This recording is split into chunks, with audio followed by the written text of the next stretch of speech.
يا جماعة أهلاويين ديل مصريين ديل غير بر منه ما كلام تاني يعني جنونون الصراحة. رسالة للأهلاوية، ما مستحيل إنه هلال يجي يغلبكم هنا في استاد القاهرة، ما مستحيلة. الكورة ما في مستحيل. يا انت زعيم افريقيا زي ما انت قاعد تقول، لكن احنا عارفين زعيم افريقيا واحد ده هو نيلسون مانديلا. نفكنا من ده كله يا اهلاوية انتو ماشي. نينا هلال السوداني يا ما بنقارن اهلي مع هلال، لا اكيد، لكن دي حاجة واحدة بس عايز اقولها لكم. انتوا لو كان ما معتبرين هلال ده فريق كبير ما كنتوا هتعملوا الضجة اللي عاملينه في تيك توك ده كله وفي السوشيال ميديا ده كله ماشي. عشان انتوا عارفين الهلال السوداني ممكن يدقكم في استاد القاهرة، عشان كده عاملين تهيج. انت زعيم افريقيا ده انت ليك، انت لا انت عامل نفسك انت زعيم افريقيا ماشي، لكن هتتبلى فوق تحت ماشي.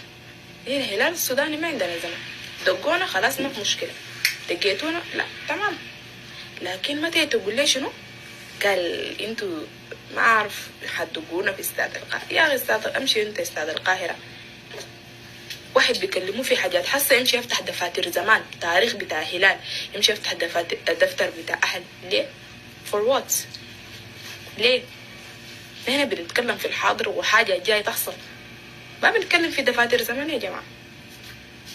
يا جماعة أهلاوين ديل مصرين ديل غير بر منه ما كلام تاني يعني جنونوني الصراحة. المستحيل وهم في خيال كل اللي سابوا القطر فات، بس اللي يتعب في الزمن ده بكرة يعمل.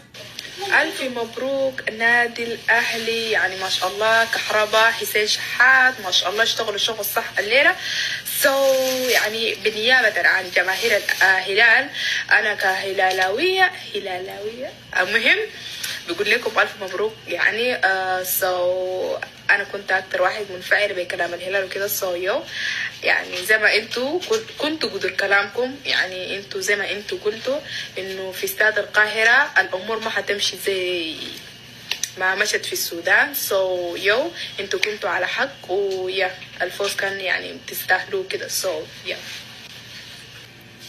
يا جماعة اهلاويين ديل مصرين ديل غير بر منه ما كلام تاني يعني جنونوني الصراحة.